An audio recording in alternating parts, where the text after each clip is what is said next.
안녕하세요. 사연에 빠지다의 DJ 민영입니다.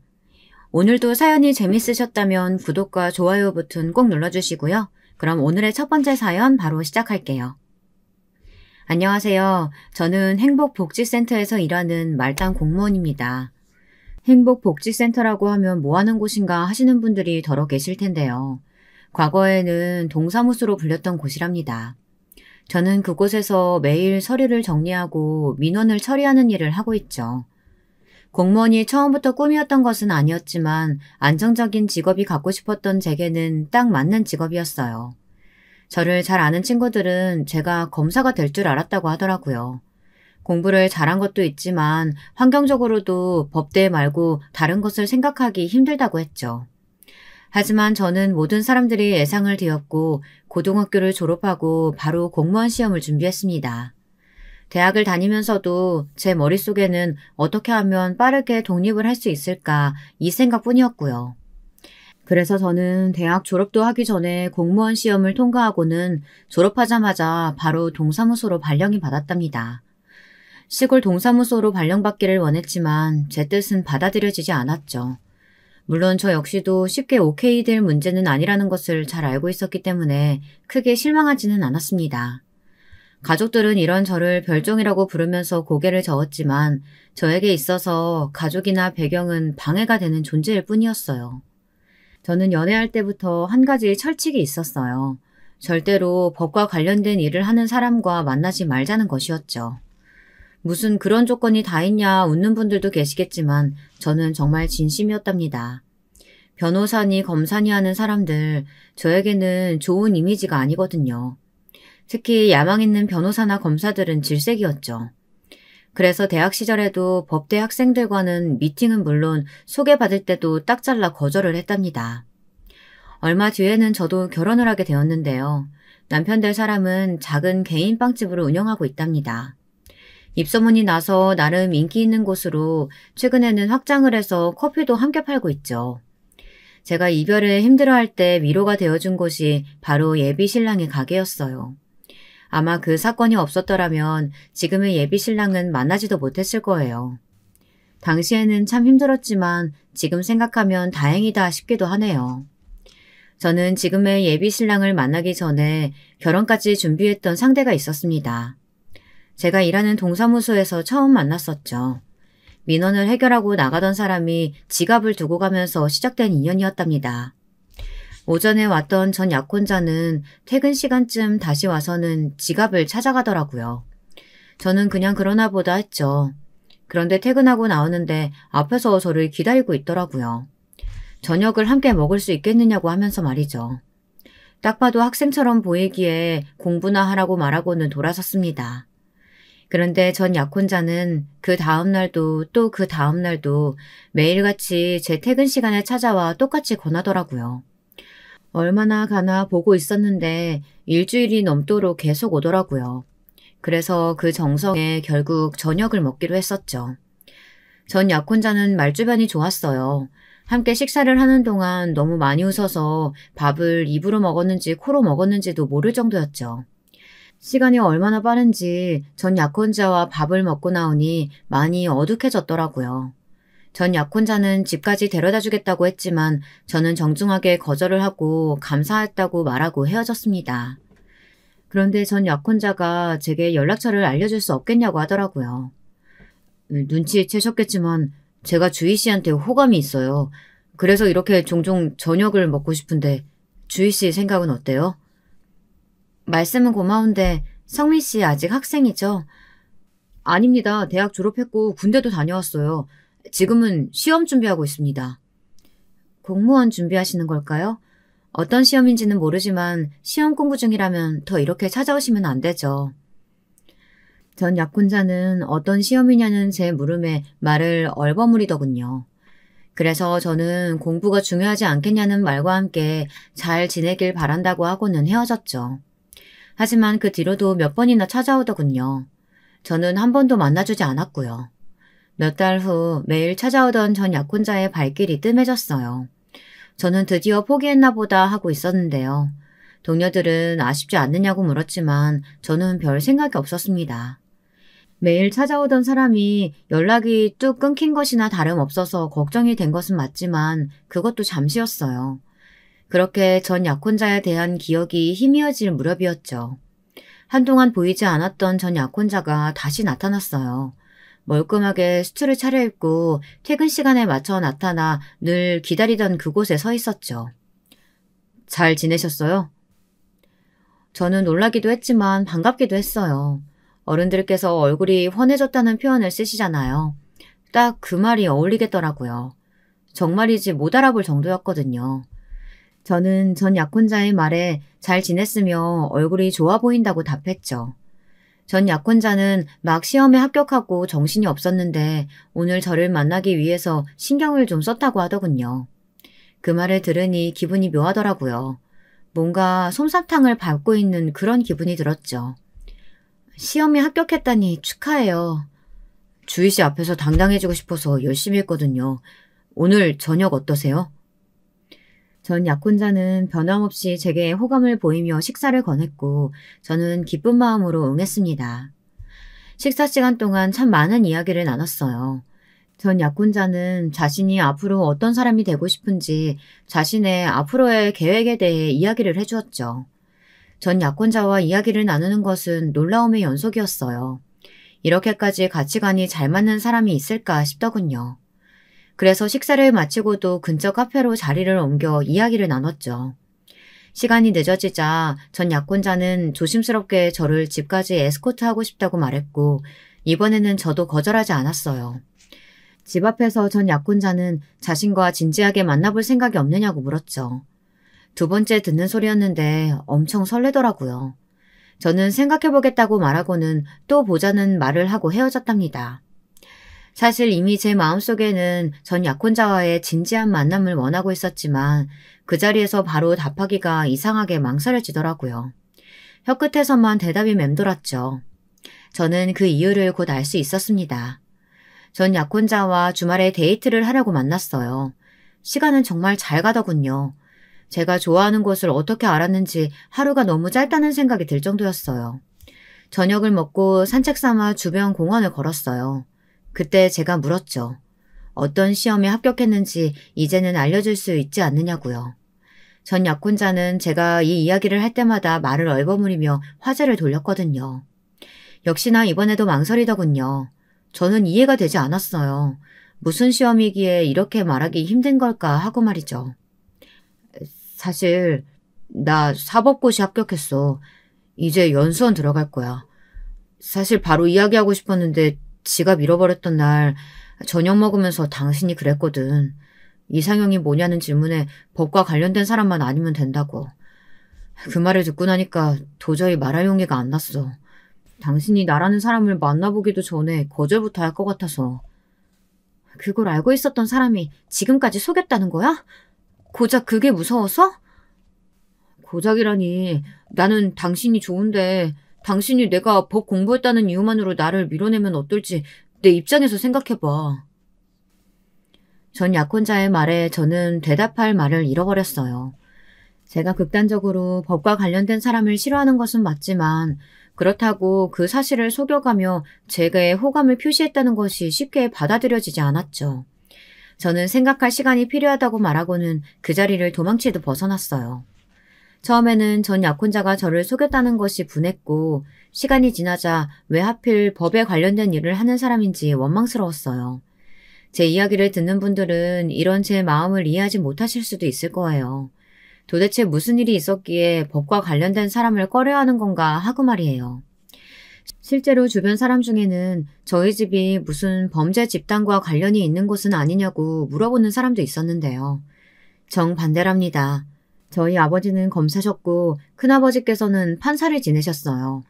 여동생은 외국에서 국제 변호사로 활약하고 있고 남동생은 로스쿨에 재학 중이죠.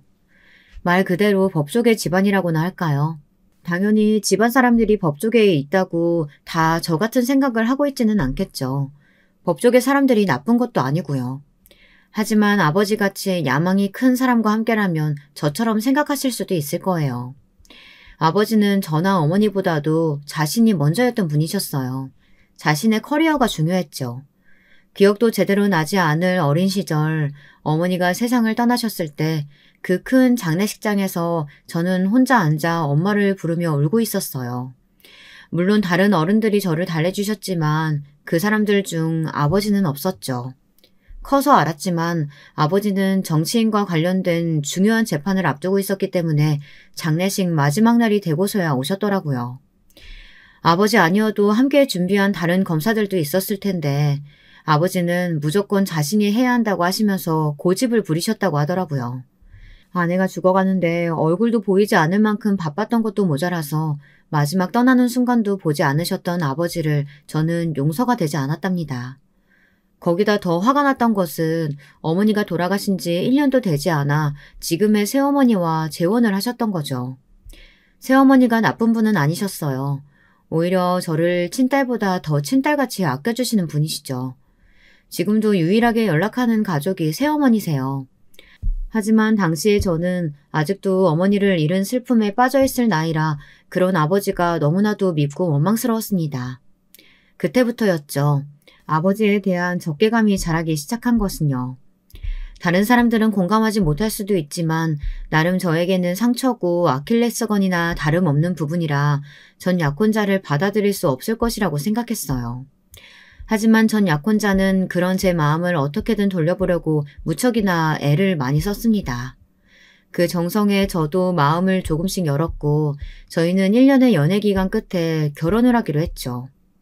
전 약혼자는 그 사이 대형 로펌에 들어가 변호사로 일하기 시작했고요. 전 약혼자는 외동아들로 시아버지께서는 병으로 일찍 세상을 떠나셨고 시어머니 한 분만 계셨어요. 첫 인사를 드리는 날 저는 좋은 이미지로 기억되고 싶은 마음에 시어머니께서 좋아하신다는 꽃과 간식을 준비해서 갔습니다. 시어머니께서는 제가 긴장했던 것과는 전혀 다르게 화사한 미소를 지으시며 저를 환영해 주셨어요. 꽃을 보고는 소녀처럼 기뻐하셨죠. 전 약혼자가 누구를 닮아 이렇게 말주변이 좋은가 했더니 시어머니께서 정말 유쾌하고 재밌으시더라고요. 말씀하실 때마다 웃음이 터질 정도였죠. 그렇게 즐겁게 시간을 보내고 나서는데 시어머니께서는 종종 놀러오라고도 말씀해 주셨답니다. 전 약혼자는 시어머니께서 저를 좋아하는 것 같다고 말하며 무척이나 행복해했죠. 저 역시도 마찬가지였어요. 환영받는 기분을 싫어할 사람이 누가 있겠어요. 그 뒤로도 몇 번 시어머니를 모시고 시간을 보냈는데요. 정말이지 이런 시어머니라면 결혼 생활도 힘들지 않겠다 싶을 정도였답니다. 그런데 이런 저의 생각이 와장창 무너지는 사건이 있었어요. 결혼 준비를 하며 함께 예물을 보고 온 다음 날이었습니다. 보석상에서 일하는 친구에게 부탁해 예물을 맞췄던 저는 충격적인 연락을 받았죠. 친구가 전화가 와서는 시어머니께서 예물을 모두 취소하셨다고 하더라고요. 저는 무슨 일인가 싶어서 친구에게 물었지만 친구도 자세한 사정은 모른다고 했죠. 그저 전화가 오셔서 예물 맞춘 것들 다 없었던 일로 해달라는 말씀만 남기셨다고 하더군요. 저는 시어머니께 바로 전화를 드려 자초지종을 확인하고 싶었지만 연락이 닿지 않았어요. 전 약혼자도 마찬가지였고요. 저는 전 약혼자에게 예물을 취소하셨다는 소리가 무슨 일이냐고 문자를 남겼어요. 한참을 초조한 마음으로 기다리고 있는데 전 약혼자에게서 연락이 왔더군요. 그는 잔뜩 피곤해 지친 목소리로 결혼을 좀 미뤄야 할 것 같다고 말했어요. 저는 그게 무슨 소리냐고 물었지만 전 약혼자는 쉽게 대답하지 못하더라고요. 제가 계속해서 물어보자 전 약혼자는 망설이며 이야기를 하더군요. 시어머니께서 보이스피싱을 당하셔서 예물비를 날리셨다고 말이죠. 그 때문에 허겁지겁 취소를 한 것이라고 말이에요. 저는 금액을 떠나서 시어머니께서 많이 놀라고 상처받지는 않으셨을까 걱정이 되었어요. 전 약혼자는 금방 괜찮아지실 것이라고 했지만 저는 걱정이 돼서 시어머니를 찾아뵈었죠. 내가 네 얼굴 볼 낯이 없다. 아들이 변호사라는데 그런 곳에 속고 내가 부끄러워가지고 고개를 못 들고 다녀. 어머니, 그게 왜 어머니 탓이에요. 그런 나쁜 짓 하는 놈들이 문제지. 어머니께서 잘못하신 거 아무것도 없으니까 너무 자책하지 마세요. 시어머니를 위로하면서 괜찮다고 말씀드렸지만 시어머니께서는 충격이 꽤나 심하셨던 것 같았습니다. 며칠을 앓으시면서 자리에서 일어나지 못할 정도였거든요.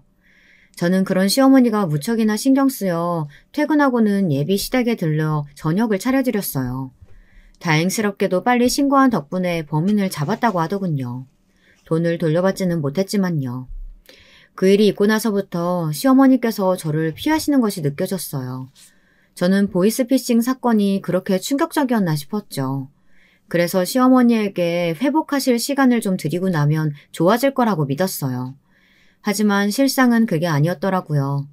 나중에 알았지만 시어머니께서 보이스피싱을 당하셨다는 것 자체가 거짓말이었더군요.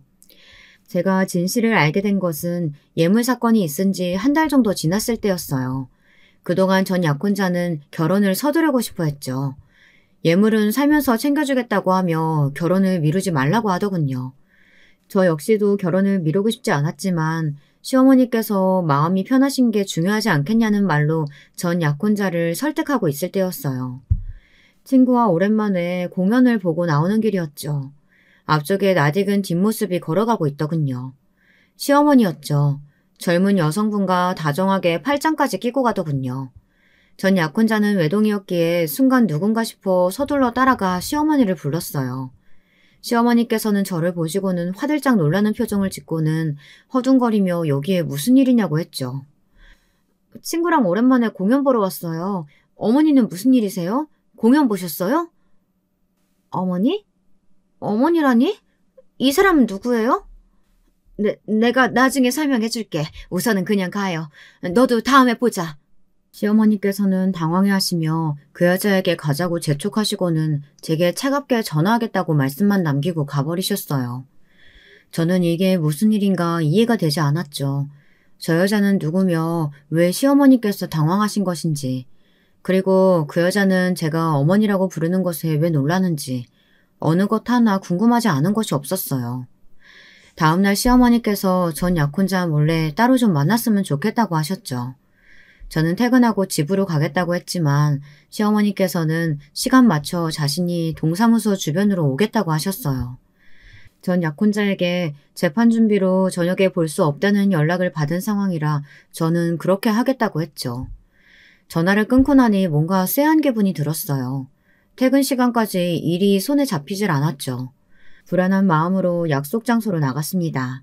시어머니께서는 언제 오셨는지 벌써 커피를 반이나 드셨더라고요. 저는 여기까지 무슨 일이시냐고 최대한 밝은 목소리로 이야기를 꺼냈어요. 하지만 시어머니의 반응이 좀 달랐어요. 어떻게든 분위기를 띄워보고 싶었는데 시어머니의 반응을 보니 저도 힘이 빠지더라고요.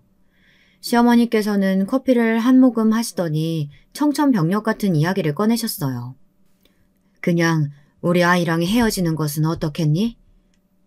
네? 갑자기 그게 무슨 말씀이세요? 헤어지라뇨?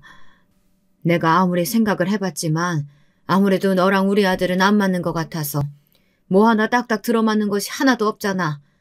아직 상견례도 안 했으니 그냥 결혼 접었으면 좋겠다. 물론 상견례는 저의 사정으로 뒤로 미룬 것이 사실이었어요. 아직 아버지와 제 사이가 원만하지 않다는 것이 문제였죠. 전 약혼자에게는 이런 상황에 대해 다 설명했어요. 100%까지는 아니지만 그래도 아버지와 제 사이가 나쁘고 동생들이 해외에 나가 있다는 것 정도는 고백했거든요. 새어머니와도 만났고요. 전 약혼자는 아버지께는 천천히 인사드리면 된다고 하며 그런 저를 이해해 주었습니다. 그런데 시어머니께서 갑자기 결혼을 없던 것으로 하자니 그동안 상견례를 미룬 제 딸 같아 입안이 씁쓸하더군요. 어머니, 상견례 때문이면 제가 아니, 설명 드릴 필요 없어. 오히려 잘된 일이지. 사실 상견례까지 했었으면 결혼 없기 더 어려웠을 것 아니냐. 다행스럽게도 서로 얼굴도 안 본 사이니 이쯤에서 정리하면 좋겠다. 어머니, 왜 갑자기 이렇게 결혼을 반대하시는지 이유라도 알려주세요. 그 이유도 알고 있나요? 너만 떨어져 나가면 내 아들은 내가 알아서 할 테니까 신경 끄고 이유 물었으니까 말은 해줘야지. 솔직히 네가 뭐 볼 게 있니? 우리 아들한테 뭘 해줄 수 있겠어. 고작 말단 공무원인 주제에. 시어머니는 저를 비꼬듯이 위아래로 훑어보시고는 제가 아들의 앞길에 방해가 되면 방해가 됐지 도움이 되지는 않을 것이라고 딱 꼬집어 말씀하셨어요. 막말로 돈이 많아서 로펌을 세워줄 수 있기를 하나. 그렇다고 연줄이 있어서 출세가도를 달릴 수 있게 앞길을 닦아줄 수 있길 하나. 쓸모라고는 눈에 씻고 봐도 없잖아. 우리 아들 얼마나 잘나가는 변호사인지 본인이 더 잘 알잖아. 안 그래? 시어머니의 말씀처럼 전 약혼자는 지금 다니고 있는 로펌에서도 촉망받는 기대주로 사건도 꽤나 굵직한 것들로 맡아가고 있더라고요. 전 약혼자는 자신이 노력한 만큼 보상받는 기분이 들어 너무 좋다고 자랑처럼 제게 이야기를 한 적이 있었죠. 저도 아는 사실을 시어머니께서 모르실 리가 없으니 시어머니께서 저렇게 이야기하시는 것도 이해는 되었습니다. 그게 그 사람 뜻이라면 충분히 결혼 없었던 일로 할 수 있는데요. 어머님이 원하시는 일이라면 저는 못 들어드리겠습니다. 그 사람이랑 충분히 이야기해보겠습니다. 내가 지금 헤어지라고 하는데 뭐? 어디다 말대꾸야? 결혼은 그이랑 제가 하는 거잖아요. 어머니, 그이가 저랑 결혼하기 싫다고 하면 저는 깔끔하게 헤어지겠다고요. 그런데 어머니께서 찾아오셔서 헤어지라고 하시는 거라면 저는 따를 수 없네요. 시어머니께서는 저더러 꽃뱀이라고 부르시면서 남편 하나 잘 만나서 팔자 펴고 싶어하는 인간일 줄 처음부터 알았다고 손가락질을 하시더군요. 화가 머리끝까지 났지만 저는 최대한 침착하게 일어나 시어머니께 정중하게 인사를 드리고 나왔습니다. 집으로 돌아가는 길에 저는 눈물이 차오르는 것을 참고는 자취방으로 돌아왔어요. 집에 들어서자마자 참았던 눈물이 터졌습니다. 이런 대접을 받으면서 결혼할 이유가 없다는 생각이 들었고 바로 전 약혼자에게 파혼을 통보했죠. 시어머니 앞에서는 전 약혼자와 이야기를 해보겠다고 했지만 저는 그럴 생각이 조금도 없었거든요. 전 약혼자는 무슨 소리냐며 바로 집으로 찾아왔어요. 저는 시어머니와 있었던 일을 이야기하고는 어른이 반대하는 결혼 하고 싶지 않다고 분명하게 말했어요. 전 약혼자는 시어머니가 오해하신 것이라고 말하더니 저와 헤어지는 일은 없을 것이라고 했죠. 저는 이미 마음 정리 끝났다고 했지만 전 약혼자는 시어머니를 설득하겠다고 말하고는 몇 번이나 헤어질 수 없다는 소리를 반복하고 쫓겨났습니다. 전 약혼자의 든든한 모습에 마음이 흔들린 것도 사실이었어요. 저 아니면 안 된다고 말하는 전 약혼자를 믿고 싶은 마음도 컸죠. 하지만 시어머니는 만만한 상대가 아니었어요. 다음 날은 쉬는 날이라 모처럼 집에서 쉬고 있었는데 시어머니께 전화가 오더군요. 받을까 말까 고민하는 사이 부재중으로 넘어갔죠. 그런데 무슨 일인지 또 전화를 하시더라고요. 저는 세 번째 부재중이 찍히고 나서야 시어머니의 전화를 받았습니다. 시어머니는 전화를 받자마자 자신의 전화를 왜 피하느냐고 소리를 지르셨어요. 저는 더 이상 하실 말씀이 없으시냐고 물었지만 시어머니께서는 노발대발 화를 내시느라 알 수 없는 말들만 잔뜩 하시더라고요. 저는 소리만 지르실 거면 전화를 끊겠다고 말했고 그제야 시어머니께서는 화를 가라앉히시고 말씀을 시작하셨어요.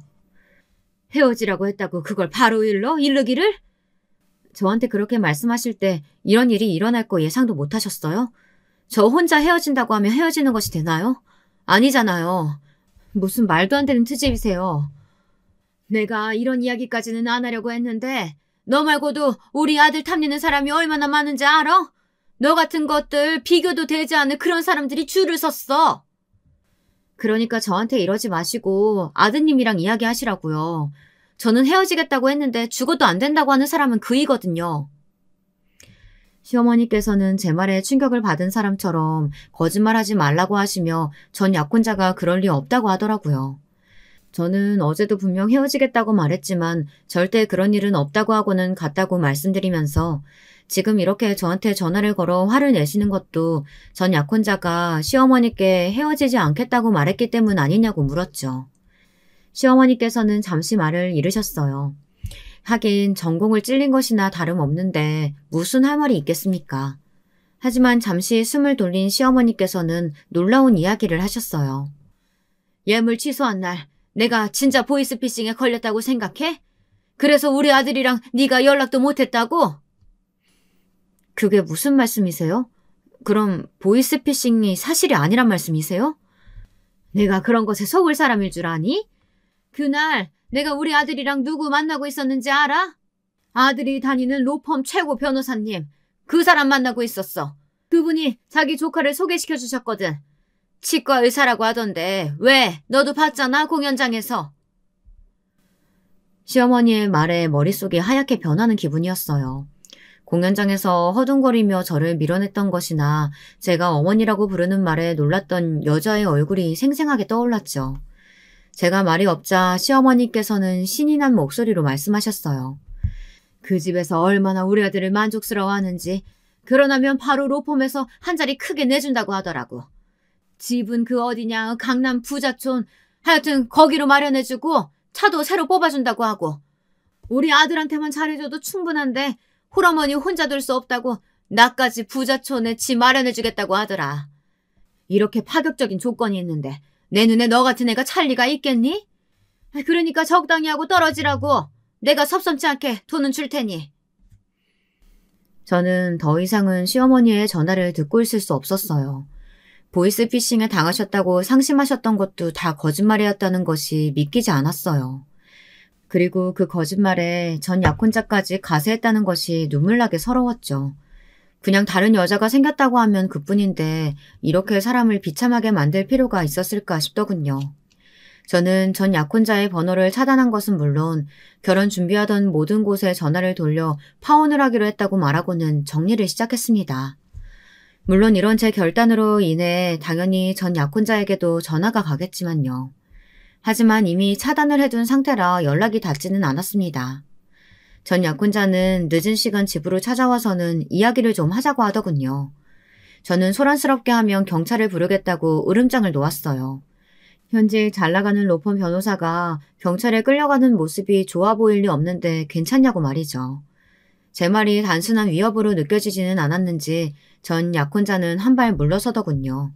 저는 결혼하지 않겠다는 제 의사에는 변함이 없으니 괜히 시간 끌지 말고 정리하자고 했어요. 하지만 전 약혼자는 절대 그럴 수 없다고 했죠.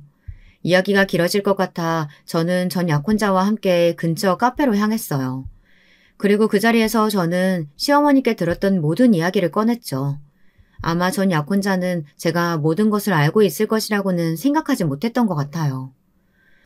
보이스피싱으로 속인 거 그건 정말 미안해. 어머니가 그런 자리 만드셨다는 것도 몰랐어. 당신한테 예물 취소한 변명을 그렇게 하셨을 것이라고는 상상도 못했고. 속여서 정말 미안해. 그것만이 아니잖아. 그날 선보고 있었다며. 당신 어머니가 무척이나 마음에 들어하는 것 같던데. 그러니까 나랑 헤어지고 그 여자랑 결혼하라고. 아니야. 내가 왜 그 여자랑 결혼을 해. 나한테는 당신뿐인데. 그 여자한테도 결혼하고 싶은 사람이 있다고 분명히 말했고 그 여자도 알겠다고 했어. 그런 사람이 당신 어머니랑 사이좋게 팔짱 끼고 공연을 보러 다녀? 당신 가족들한테 대궐 같은 집 주겠다고 하고 당신을 로펌에서 큰 자리 하나 주겠다고 말하고? 전 약혼자는 그 모든 것이 시어머니의 허황된 꿈일 뿐이라고 말했지만 저는 더 이상 듣고 싶지 않았어요. 다시는 찾아오지 말라는 말과 함께 저는 전 약혼자와 함께 맞췄던 반지마저 돌려주었죠. 전 약혼자가 제게 매달려 사정을 했지만 저는 단호하게 돌아섰답니다. 집에 돌아온 저는 새어머니에게도 결혼을 없던 것으로 하기로 했다고 말했습니다. 새어머니께서는 충격받은 목소리로 무슨 일이 있었느냐고 물어보셨지만 저는 말을 얼버무리면서 정리하기로 했으니 다른 가족들에게는 알리지 말아달라고 했죠. 그날 밤 저는 뜬 눈으로 밤을 보냈습니다. 전 약혼자 앞에서 시원하게 파혼을 통보했지만 사람 마음이 그렇게 깔끔하게 정리되는 것이 아니잖아요. 저는 피곤한 얼굴로 출근을 했죠. 차라리 하루 쉬었으면 좋았을 것을 무슨 부귀영화를 누리겠다고 꾸역꾸역 출근을 했는지 지금도 후회가 되네요. 결론적으로 보자면 출근해서 벌어진 사건이 도움이 되기는 했지만 그 이상으로 제가 숨기고 싶었던 일들이 수면 위로 떠오르는 사건이 되기도 했거든요. 점심시간을 앞두고 한창 정신없이 바쁜데 동사무소가 떠나가라 소리를 지르면서 들어오시는 분이 계셨어요. 또 진상인가 싶었는데 시어머니더군요. 시어머니는 제 이름을 부르면서 당장 나오라고 소리를 지르셨어요. 함께 일하던 동료들이 이게 무슨 일이냐고 저를 쳐다보더군요. 걱정스러움과 호기심으로 가득한 눈빛을 받으며 저는 마지못해 자리에서 일어났습니다. 시어머니께서는 저를 보자마자 잘 만났다고 하시면서 꽃뱀이 자기 아들 망치려고 용을 쓴다고 하시며 당장 아들과 헤어지라고 했죠. 저는 얼굴이 화끈거릴 정도로 열이 올랐어요. 동사무소에 오신 주민들이 술렁이는 소리가 들렸죠. 저는 다급히 조용히 하시라고 말하며 시어머니를 밖으로 모시려고 했어요. 하지만 시어머니께선 그럴 생각이 전혀 없어 보이셨죠. 내가 틀린 말 했어? 고작 동사무소에서 근무하는 주제에 감히 우리 아들을 넘봐? 너같이 골빈년들 때문에 다른 사람들까지 욕먹는 거야. 알아? 남자 하나 잘 만나면 팔자 피겠구나 싶지? 내가 너 같은 족속들 모를 것 같아? 말 조심하세요. 저는 그 사람이랑 헤어졌으니까 더 이상 저랑 아무 관계 없는 사람이에요. 아무 관계가 없어? 그런데 우리 아들이 그 치과 의사한테 결혼할 사람이 있다고 말해? 내가 방금 무슨 전화 받고 왔는지 알아? 제가 그걸 왜 알아야 하는데요? 분명히 말씀드렸어요. 저는 헤어졌고 그 사람하고는 아무런 관계 없다고. 저한테 와서 이러지 마시고 그 여자 찾아가서 매달리기라도 하시던가요. 제 말에 더 화가 나신 시어머니께서는 막아서는 사람들의 팔을 뿌리치고는 동사무소 내에 배치되어 있는 종이며 안경이며 손에 잡히는 대로 던지기 시작하셨어요. 동사무소 직원들이 그런 시어머니를 재빠르게 붙들고는 안쪽 응대실로 모시고 갔죠. 동사무소에 있던 주민들은 이게 무슨 일인가 힐끔거리며 시어머니께서 들어간 곳을 보셨지만 그것도 잠시 동사무소가 정리되자 하나 둘 자리를 뜨셨어요. 저는 시어머니를 따라 응대실로 들어갔죠. 시어머니는 그런 저를 보자마자 손가락질을 하며 소리를 지르셨어요. 혹시나 위험한 상황으로 번질까 친한 동료 몇몇이 곁에 함께 있었는데요. 시어머니의 막말은 선을 넘었더라고요. 천한 공무원 주제에 감히 어디다 대고 짓거려? 이까지 공무원 좀 한다고 네가 뭐라도 되는 것 같지? 이런 일 하면서 고개 빳빳하게 들고 다니기는. 너희 집 호락선이도 알만하다. 알만해. 할머니, 자꾸 이렇게 행패 부리시면 경찰 부릅니다.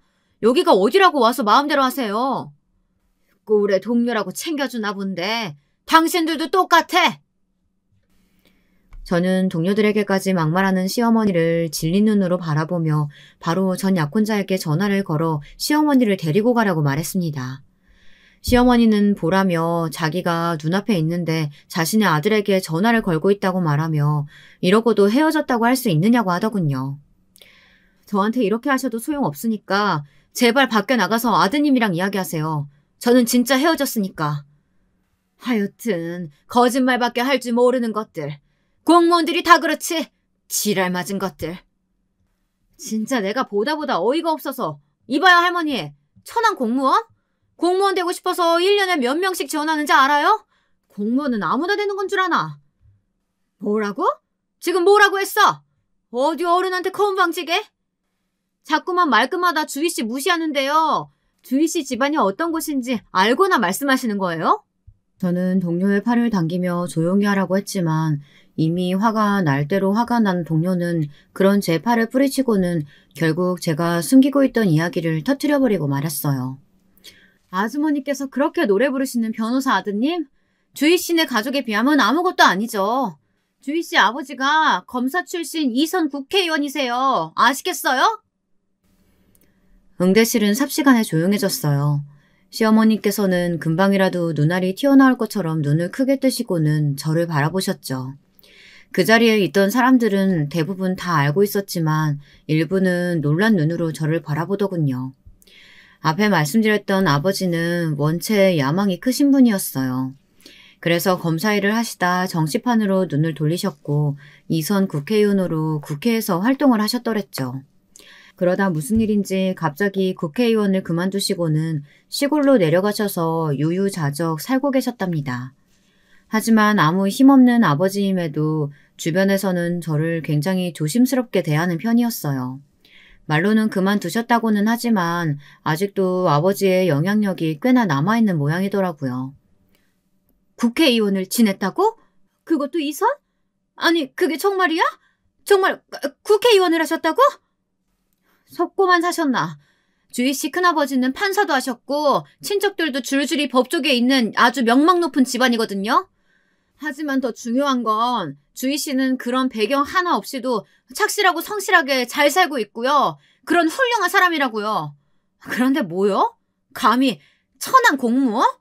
어디서 와서 막말이야 진짜. 평소에도 거침없이 사람들에게 자기 할 말은 다 하는 동료는 이런 자리에서도 멈추질 못하더군요. 저는 더 이야기하려는 동료를 겨우 말리고는 시어머니께 더 이상 소란 피우지 말고 나가달라고 했어요. 시어머니께서는 제게 정말 아버지가 국회의원이냐고 물어보셨지만 저는 대답하지 않았죠. 때마침 전 약혼자가 나타나더군요. 엉망이 된 동사무소를 보면서 전 약혼자는 왜 여기 와서 일하시느냐고 소리를 질렀어요. 시어머니께서는 전 약혼자에게 저희 아버지가 국회의원이었다는 것을 알고 있었느냐고 하셨죠. 저는 전 약혼자에게 거기까지는 말하지 않았기 때문에 대신해서 대답하려고 했어요. 하지만 더 충격적인 일이 남았더라고요. 전 약혼자는 이미 저희 아버지가 누군지 알고 있더라고요. 저는 언제부터 알고 있었느냐고 놀라서 물었지만 전 약혼자는 신경질적으로 넥타이를 풀고는 시어머니께 화를 내고 있었죠. 여기까지 어떻게 하는데 이걸 다 망치세요.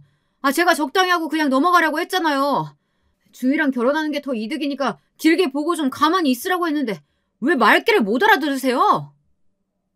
아니 나는 아무리 생각해도 이대로 결혼하는 건 너한테 그러니까 그걸 왜 어머니가 판단하시냐고요. 제가 말씀드렸잖아요. 충분히 저울질했다고. 제가 그깟 사랑 때문에 주희랑 결혼한다고 생각하세요? 주판 다 때려보고 결정했는데 이렇게 망치시면 어떻게 하냐고요. 저는 전 약혼자의 충격 고백에 정신을 차릴 수가 없었어요.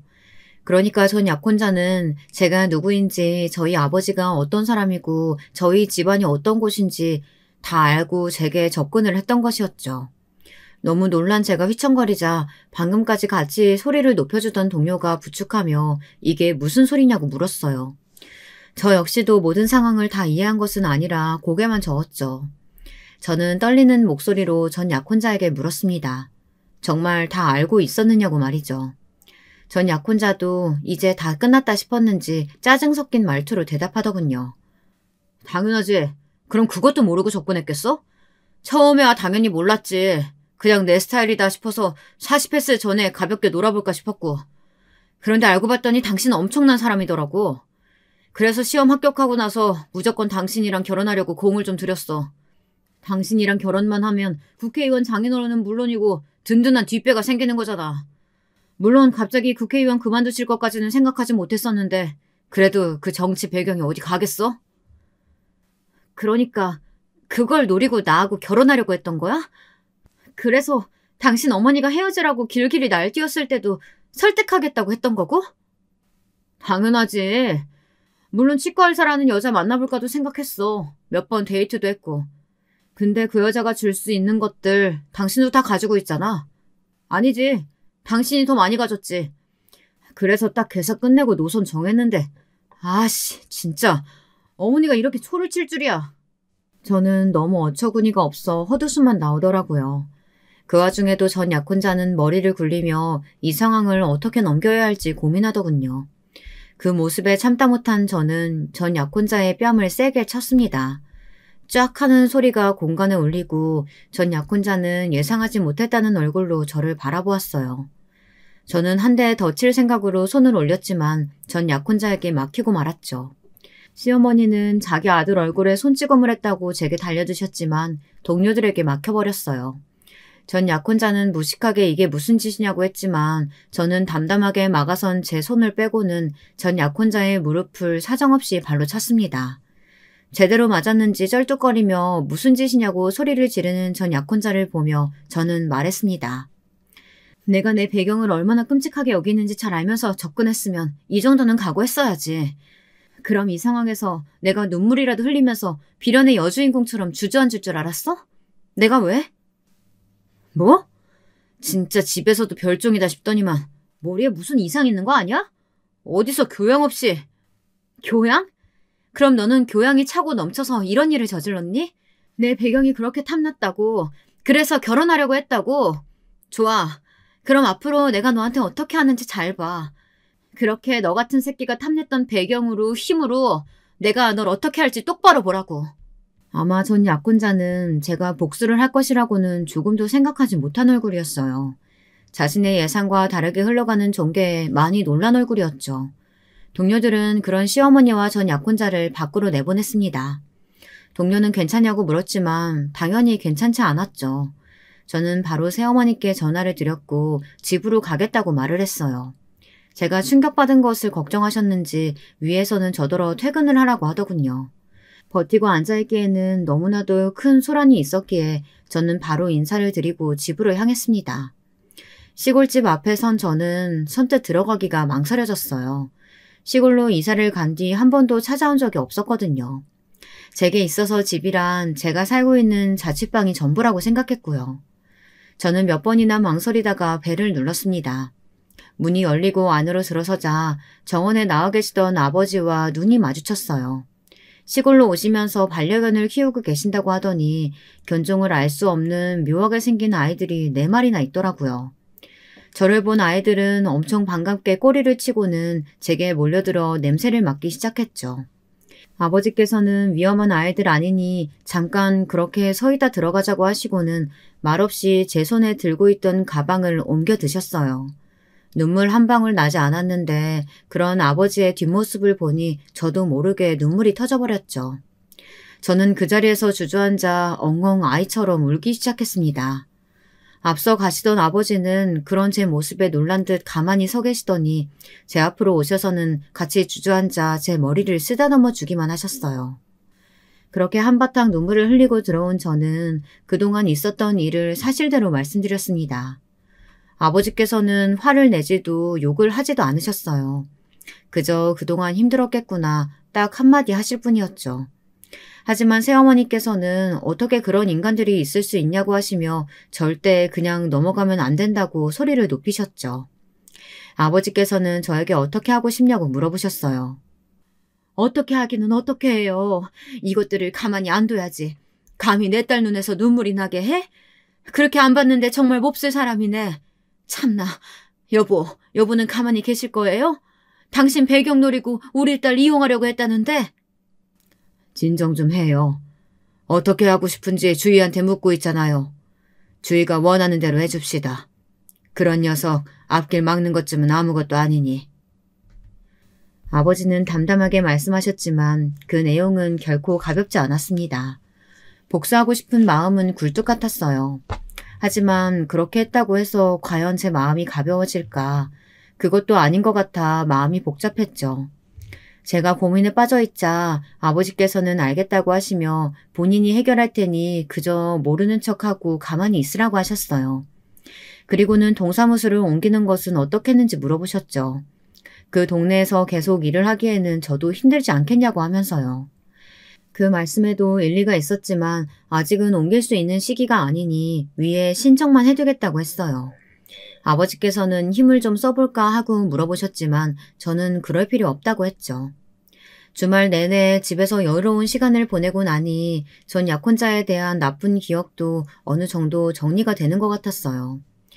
월요일 동사무소에 출근하자 다들 저를 보며 수군거렸지만 사람 처음 보냐는 동료의 호통에 그것도 쏙 들어갔죠. 사람들 시선이 불편하기는 했지만 그래도 저는 꿋꿋하게 이겨내며 직장 생활을 이어갔습니다. 그런데 일이 그렇게 간단하게 끝나지는 않더군요. 퇴근하는데 떡하니 전 약혼자가 저를 기다리고 있었어요. 할 말이 있으니 시간을 내라고 하는데 이것을 무슨 부탁하는 말도 아니고 명령조로 이야기를 하더라고요. 저는 다시는 볼 일 없는 거 아니었냐며 꺼지라고 말했지만 전 약혼자는 막무가내로 저와 이야기를 해야겠다고 했죠. 함께 있던 동료가 경찰을 부르겠다고 했더니 전 약혼자는 그런 것이 무서울 것 같냐고 마음대로 하라고 소리를 질렀어요. 그렇게 체면을 중시하는 사람이 이렇게 나온 것이 이상하다는 생각이 들어 할 말이 있으면 들어주겠다고 하며 동사무소 뒤편의 가게로 향했어요. 동료는 절대 혼자 보낼 수 없다고 하면서 저를 따라왔죠. 실내로 들어간 동료는 제 뒤편에 자리를 잡고 앉아서는 이야기를 나누라고 하더군요. 전 약혼자는 못마땅한 얼굴이었지만 그래도 상관없다고 하며 이야기를 시작했어요. 첫 시작부터 어이가 없더군요. 깔끔하게 헤어지기로 했으면 그렇게 해야 되는 거 아니야? 나한테 복수해서 남는 게 뭐가 있다고 이렇게 지저분하게 나와. 지저분? 복수? 나는 이미 당신 같은 인간 만났다는 사실도 지우고 싶은 사람이야. 내가 그딴 걸 왜 하는데? 당신 짓 아니면 누구 짓이란 말이야? 위자료 청구 소송 건 사람 당신이잖아. 그리고 우리 로펌 대표님한테 도대체 무슨 말을 짓거린 건데? 지금 내가 무슨 상황인지 알기나 해? 전 약혼자의 말에 의하면 로펌으로 소장이 온 것은 물론 로펌 대표가 전 남편을 지방으로 가 있으라고 했다고 하더라고요. 그게 싫다면 깔끔하게 로펌을 그만두는 것도 좋다고까지 하셨다고 했죠. 그 이야기를 듣는데 아버지께서 모르는 척만 하고 있으라고 하셨던 것이 떠올랐어요. 저는 그런 일은 모른다고 이야기하며 아무래도 아버지나 새어머니가 하신 것 같다고 했죠. 전 약혼자는 우리가 좋았던 때를 생각해서라도 없던 일로 묻고 가자고 하더군요. 좋았던 때라. 그런 적이 있기는 했죠. 얼마간은. 하지만 그런 기억마저 제게서 빼앗아간 인간이 할 말은 아니라는 생각이 들어 이번 일에 관해서는 아는 것이 없다며 설사 안다고 해도 부모님들 의지다 보니 제가 할 수 있는 일은 없다고 했습니다. 뻣뻣하게 요구하던 전 약혼자는 제가 조금 더 흔들리지 않자 점점 애원하는 소리를 내기 시작했어요.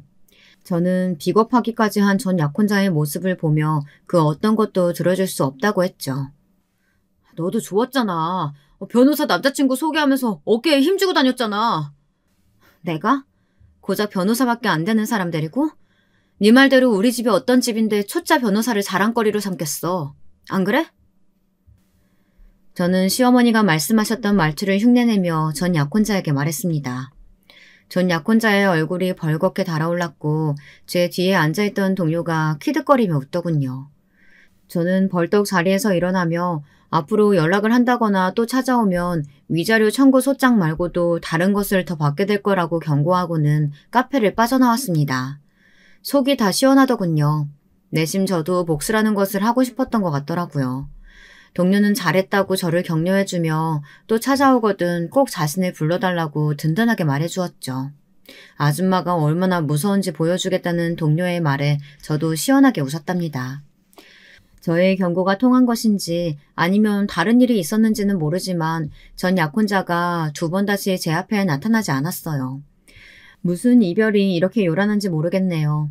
그래도 지금의 제 상황은 똥차가 가고 럭셔리카가 떡하니 찾아온 상황이라 이제는 전 약혼자의 이야기를 하는 것이 한결 마음 편해졌어요.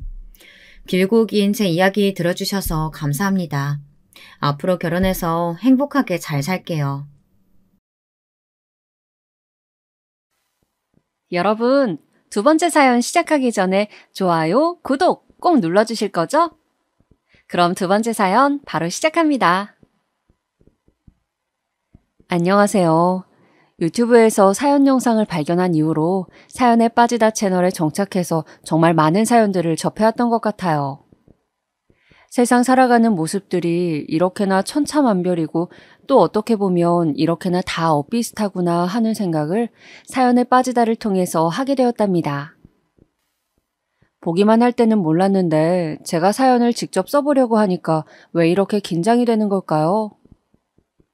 이야기의 포문을 어떤 방식으로 열어야 하는 건지 모르니까 이거 참 난감하네요. 간단히 제 소개를 해드리자면 저는 한 아이의 엄마입니다. 아이가 있다는 것은 이 아이에 부친되는 사람 또한 존재한다는 것이겠죠? 바로 이 인연에 얽힌 이야기를 적어보고 싶어서 이렇게 사연을 신청하게 된 것이에요.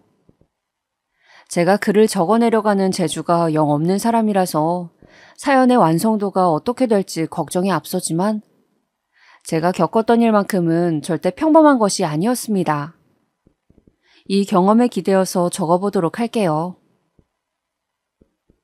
결혼하고 1년이 채 안 되었을 무렵이었습니다. 아직 한창 좋을 신혼부부라고 할 수 있는 시기였죠. 그때 남편은 회식이 잦은 직장을 다니고 있었어요. 그곳이 워낙 회식하는 횟수가 빈번하고 예고 없이 갑자기 회식이 잡히기도 하는 곳이라 저는 익히 그런 부분을 알고 있었습니다. 익숙했었다는 것이죠. 그러던 어느 날이었는데 월요일부터 회식이 있다고 남편이 연락을 해온 겁니다. 아무리 그래도 월요일에는 회식이 있는 경우를 잘 못 봤다시피 했었기 때문에 참 드문 일이다 싶었었죠. 당연히 월요일이라서 무조건 바로 퇴근할 줄 알고 저녁 준비를 했는데 어쩔 수 없네. 저녁은 그냥 나 혼자 먹어야겠다. 그런데 진짜 웬 월요일 회식이람? 하여간에 희한한 곳이야. 예상 밖으로 혼자 저녁을 먹은 그날 남편은 늦은 밤에 집으로 돌아왔습니다. 보통 자정 무렵에 회식 마치고 들어올 때가 대부분이었기 때문에 일찍 왔다는 생각을 했었어요. 자기야, 그래도 월요일이랍시고 회식이 일찍 끝났네? 그러게. 아무래도 월요일부터 너무 달리면 한 주가 피곤하잖아. 남편은 어물쩡 답을 하곤 말았습니다. 저는 그러려니 했었죠. 그리고 그 바로 다음 날인 화요일에 남편이 오후에 저한테 연락을 해왔어요. 오늘도 회식이 잡혔네. 어제 회식이어서 오늘은 없을 줄 알았는데 오늘도 회식이 있대. 아무튼 그렇게 됐으니까 그런 줄 알고 저녁 잘 차려 먹어. 나는 회식 끝나고 조금 늦게 들어갈게. 중요한 거래처와의 회식은 미루거나 거절하지 않는다는 게 그 직장의 방침이라나? 뭐 그러했습니다. 저는 또 그러려니 했어요. 이러한 사실에 대고 제가 믿고 말고 할 것도 없었고 가타부타 말을 얹을 것도 없었으니까요. 이틀 연속 회식이니까 몸에 무리가 가지 않도록 술은 적당히 조금만 마시고 안주나 잘 챙겨 먹으라고 제가 당부를 했습니다. 알겠다고 대답하던 남편은 그날 자정이 되기 전에 귀가를 하였어요. 자기 왔어? 그래도 내 생각보다 좀 일찍 왔네. 어쩌다 보니 뭐 시간이 딱 이렇게 됐어. 좀 출출한데 간단히 뭐 먹을 거 없을까? 내가 시원하게 콩나물 넣고 라면 끓여줄게. 자기 콩나물 라면 제일 좋아하잖아. 이럴 때 내가 서비스 해준다. 우리 여보야가 해주는 콩나물 라면이 세상에서 최고로 맛있지. 그럼 나 얼른 옷만 갈아입을게. 라면 바로 끓여줘. 회식 자리에서 음식을 잘 못 챙겨 먹어서 출출한가 보다 싶었습니다. 저는 회식 자리에 늘 불려가는 남편을 위하는 마음으로 그 늦은 시간에 열심히 맛있는 라면을 끓여냈지요. 그리고 남편이 라면을 먹는 동안 맞은편에 앉아서 이런저런 대화를 나누었어요. 회식이 2차, 3차 이렇게 이어지는 경우가 대부분인데 어제 오늘은 그냥 깔끔하게 1차를 길게 하는 것으로 마무리를 지었다고 남편이 그렇게 말을 했습니다. 그래서 평소의 예상보다 일찍 온 거구나 싶었어요. 이제 자려고 침대에 누운 지 얼마 안 되었을 때 남편이 작게 코를 고는 소리가 들려왔습니다. 으이구, 얼마나 고단했으면 눕자마자 바로 잠이 들어. 코까지 도롱도롱 골면서 벌써 잘도 자네. 저는 그런 남편에게 이불을 제대로 덮어주다가 문득 남편의 머리맡에 있는 휴대폰을 쳐다보게 되었습니다. 하필 딱 그 순간에 마치 운명과도 같이 남편의 휴대폰이 반짝 빛을 내는 것이 아니겠어요? 메시지가 도착하면 남편의 휴대폰에서 그 불빛이 한 번씩 반짝거렸거든요. 그러니까 그 야심한 시각에 누가 남편한테 메시지를 보냈다는 의미였습니다. 언제부턴가 이 사람이 휴대폰을 무음으로 해놓기 시작했었지? 우리 결혼하고 얼마 안 됐을 때까지만 해도 진동소리, 벨소리가 들렸던 것 같은데 갑자기 언제부턴가 무음으로만 해두었단 말이야? 자기 휴대폰을 꼭꼭 손에서 놓지도 않았고. 갑자기 잠이 달아난 저는 의미심장한 생각들을 이어가고 있었습니다. 남편이 완벽하게 골아떨어진 바로 지금이 최고의 적기라는 판단이 들었죠. 그 휴대폰을 집어다가 화면을 켜보니까 잠금이 걸려 있었습니다. 천만다행인 것은 비밀번호가 걸려있는 게 아니고 지문인식 잠금이었단 사실이었죠. 저는 곤히 잠든 남편의 손에 휴대폰 화면을 살그머니 가져다 댔습니다. 손가락이 접촉하는 순간 휴대폰의 잠금이 풀렸습니다. 그때부터 제 심장이 두근거렸죠. 과연 이상한 게 있을까? 에이 설마 내 남편이 얼마나 바쁜 사람인데 그리고 나 같은 마누라를 두고 설마 이상한 짓을 벌였으리라고? 무엇보다 신혼인데. 그런 믿음으로 남편의 휴대폰을 확인해 본 저는 방금 전에 도착한 메시지를 보고 심장이 쿵 내려앉고 말았습니다. 오늘 너무 좋았어. 나는 아직도 여운이 가시지 않는 것 같아. 오빠 덕분에 나 좋은 꿈 꿀게요. 오빠도 잘 자. 사랑해. 너무나도 수상한 메시지의 내용, 그리고 저장된 발신자의 이름은 분명한 여자 이름이었습니다. 진짜 손이 덜덜 떨리더라고요. 바로 저의 옆에서 곤히 잠든 남편의 모습을 보면서 아닐 거야 라는 한 줌의 희망을 품었습니다. 그리고 남편의 휴대폰에서 갤러리에 들어가 사진들을 다 찾아보았죠.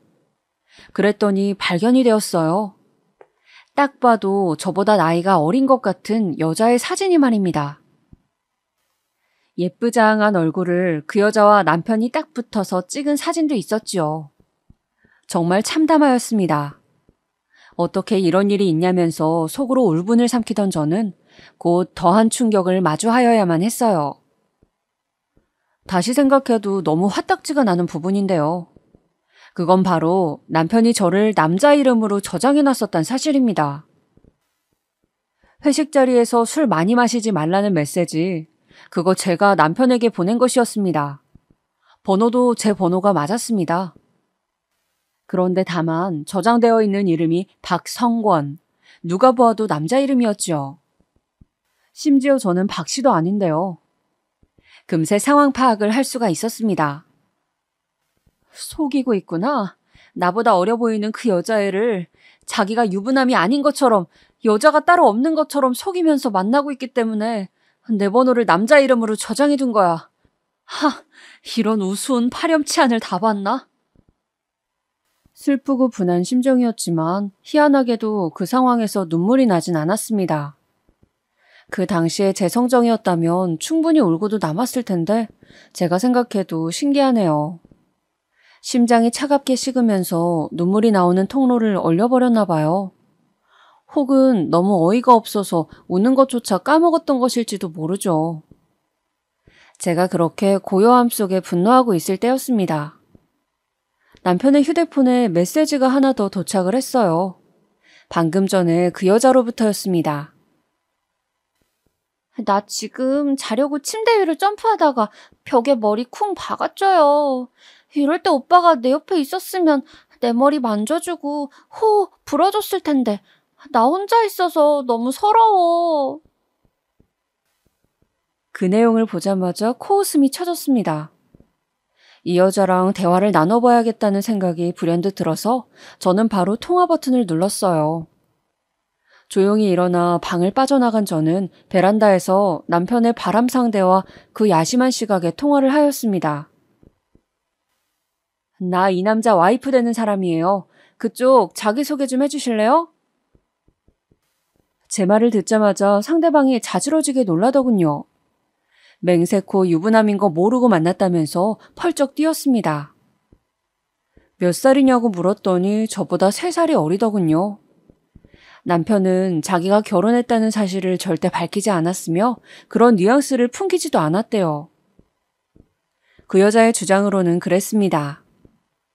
어떻게 알게 된 사이냐고 물으니까 번화가의 술집에서 합석을 하면서 알게 되었다고 대답을 하더군요.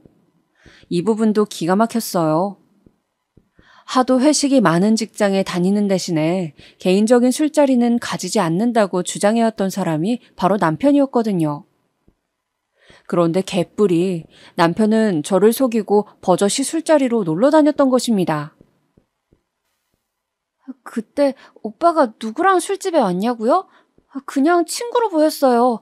말씀하신 것처럼 회사에서 나온 회식 자리로는 보이지 않았어요. 그냥 친구로 보이는 분들하고 넷이서 같이 있었어요. 그날이 목요일이었는데 그분들이 출퇴근하는 회사원 복장도 아니었고요. 가장 황당했던 것들 중 하나, 그 여자가 알고 있는 남편의 이름은 제 남편의 이름이 아니었습니다. 자기 본명으로 바람 피울 배짱까지는 없었나 보더라고요. 아니면 지나치게 철저했던 것이었을 수도 있고요. 어찌됐든 남편의 이름은 그게 아니라고 알려주니까 그 여자는 크게 충격을 받았습니다. 유부남이라는 사실보다도 이름이 가짜였다는 것에 오히려 더 놀라던 눈치였죠. 그게 무슨 말씀이세요? 오빠 이름이 강민석이 아니라고요? 분명히 제가 한 달 동안 만난 오빠는 강민석이 맞는데요. 이해를 못 하시는 거예요? 제 남편 이름은 강민석이 아니라 김인창이에요. 강민석은 제 남편의 고등학교 동창 중에 그런 이름이 있었던 것 같기도 하고. 어쨌든 그쪽도 단단히 속으셨던 것만 알아둬요. 그나마 이런 걸 다 모르고 만났다니까 다행이라고 해야 할지. 미련 없이 정리하세요. 그럴 거죠? 네, 저 정말 아무것도 몰랐어요. 진짜 결백해요. 어쩐지 저한테 행동은 너무 과감하게 하는데 외박은 안 하려고 하는 걸 보면서 이상하다고 살짝 생각은 했었지만요. 저는 그 여자한테 남편을 처음 만났을 당시 술자리에 남편하고 같이 있었던 사람들이 대략 어떤 생김새였는지 가르쳐달라고 했습니다. 과연 어떤 놈들이 유부남과 그런 술자리에 가서 어린 여자를 꼬드겼는지 궁금했고 화가 났으니까요. 기억이 잘 안 난다고 하던 여자는 이윽고 같이 있었던 분들 중에서 한 분이 코에 점이 있어서 그것만은 확실히 생각이 나네요. 이렇게 말을 해주었습니다.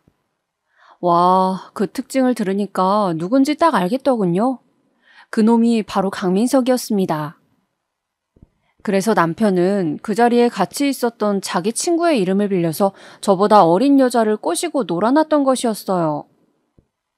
그 강민석이라는 놈은 남편의 고등학교 동창인데 제가 결혼하기 전에도 몇 번 봤었고 저희 부부 결혼식 날에도 사회를 봐줬던 사람이었어요. 그런데 어떻게 이럴 수가 있는지 정말 세상에 믿을 놈 하나 없다는 생각이 들었습니다. 결혼한 유부남 친구가 다른 여자랑 놀아나면서 바람을 피는데 그걸 말리기는커녕 다들 같이 현장에서 지켜보고 있었다니. 그 모두가 상종 못할 인간들이었어요. 지금 생각해보니까 나랑 결혼하기 직전에도 자기 대학 선배로부터 여자를 소개받았었지? 선배의 부탁을 거절할 수 없어서 그냥 소개를 받았을 뿐이라면서 둘러댔었지만 내가 그 정황을 발견하지 않았어도 과연 이실직고 했을까? 그때 어물쩡 사과를 받고 넘어갔던 게 잘못이었을 수도 있어. 첫 단추부터 잘못 깨어졌던 거야. 결혼하기 전에 있었던 작은 일화가 생각나면서 저는 그제야 눈시울이 뜨거워졌습니다. 깊어온 새벽에도 저는 잠에 들지 못했어요. 실망과 미움보다는 사랑하는 마음이 더 컸었기에 하였던 결혼이었는데 정말 머리가 복잡했습니다. 곤히 자고 있는 남편의 곁으로 가기도 싫어서 그냥 거실 소파에서 계속 있었어요. 이걸 대체 어떻게 수습하고 누구에게 털어놓고 상담을 받아야 할지 그저 막막했습니다. 그런 와중에 제 뱃속에서 태동이 느껴지는 것에 저는 눈물을 훔쳤습니다. 네, 저는 바로 그 당시에 만삭의 임산부였습니다. 남편은 이런 저를 두고 바람을 피웠던 것입니다. 예정일이 불과 3주가량 남아있었던 무거운 몸의 만삭이었고 저는 그 상태로도 늘 한결같이 변함없이 남편을 뒷바라지하면서 내조에 충실하였습니다. 바깥일 하느라 고생하는 남편, 잦은 회식 자리에 불려가느라 피곤한 남편을 위하고 걱정하느라 늘 전전긍긍하였죠. 태어날 새 생명을 기다리며 하루하루가 설레고 떨리던 시기였는데 어떻게 이런 추잡한 일이 벌어질 수가 있는지 저는 당최 믿어지지가 않았습니다. 어쩜 그렇게까지 감쪽같이 거짓말을 하면서 저를 속였던 것인지 놀랍기도 했고 한편으로는 너무 소름이 끼쳤어요. 어떻게 해야 할지, 뱃속에 이 생명을 두고 무엇을 정답이라 판단 내려야 할지 알지 못해서 무섭고도 답답한 순간이었습니다. 당연히 잠도 제대로 못 자고 소파에서 간신히 선잠만 잤어요. 그러다가 울리는 알람 소리에 습관처럼 무거운 몸을 이끌고 부엌으로 가던 저는 울분이 치밀어 올랐습니다. 제가 습관적으로 남편의 아침을 차리려고 부엌 싱크대 앞에 서 있다는 사실을 알아차리는 순간 깊은 절망감이 들었거든요. 멍하게 식탁 의자에 앉아있다 보니까 남편이 일어나서 씻으러 가는 소리가 들렸습니다. 출근 준비를 하는 남편의 소리를 들으면서 멍하게 가정이라는 걸 한번 해봤어요.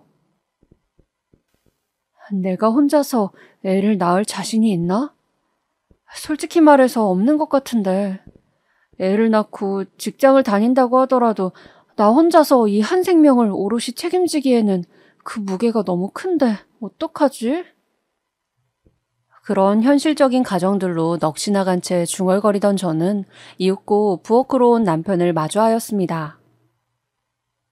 뭐야? 설마 지금 아침밥 준비가 아직도 안 되어 있는 거야? 왜 그렇게 멍하니 앉아만 있어? 나 이제 출근해야 돼. 나 아침밥 어떡하라고? 지금 그게 문제야? 아침밥? 갑자기 무슨 일인데 이러는 거야? 왜? 뭐 문제 생겼어? 그래, 생겼어. 아주 커다란 문제. 내가 봐버렸거든. 당신의 휴대폰에 날아든 메시지를. 제가 딱 그렇게 말하자마자 남편이 손으로 얼굴을 쓸어내리더니 작게 욕을 하더라고요.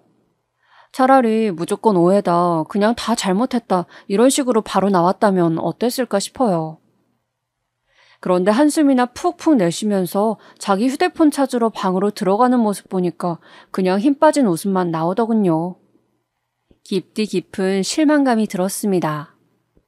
변명의 여지조차 없이 진짜로 바람을 피운 것이었구나, 이런 확인 사살이 들어서요. 이거 통화 기록 뭐냐? 설마 걔랑 통화까지 한 거야?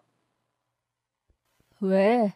내 남편한테 그 새벽에 문자 날리는 여자한테 내가 전화도 못 거니? 왜 나랑 결혼을 해서 이 꼴을 보게 해? 그냥 나랑 결혼을 하지 말지. 결혼하지 말고 그냥 마음 편하게 여자들 실컷 만나고 원 없이 술자리 다니면 됐잖아. 왜 나랑 굳이 결혼을 한 거야?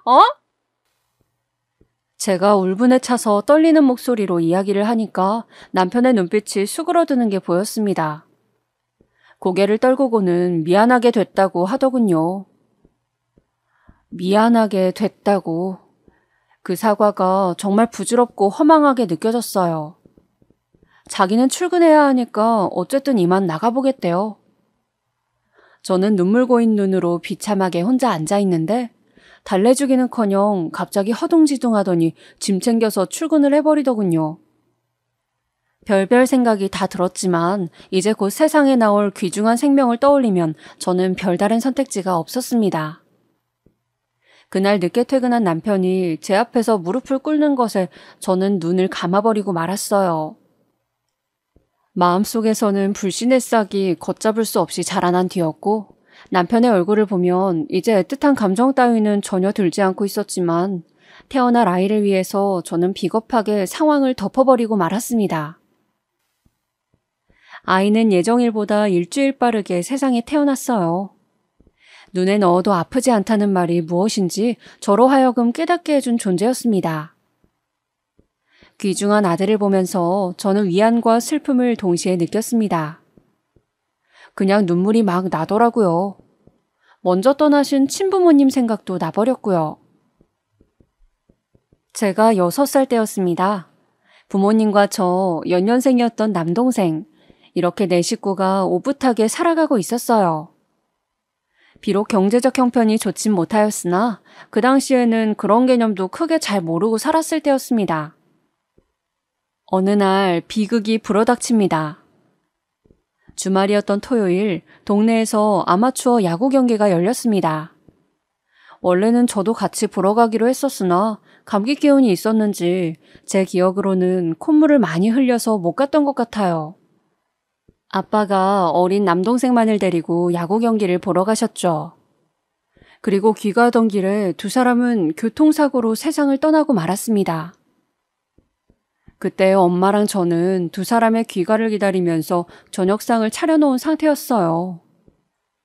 두 사람이 올 때가 다 되었는데도 안 오는 것이 영 이상하다면서 엄마가 고개를 갸웃갸웃하던 모습이 어렴풋이나마 기억에 남아 있습니다. 하지만 아빠랑 남동생은 사고를 당해서 이미 세상을 떠난 후였고 차갑게 식은 채로 병원의 응급실에서 재회를 할 수 있었습니다. 한순간에 집안이 풍비박산 난 셈이었어요. 참 서글펐던 게요.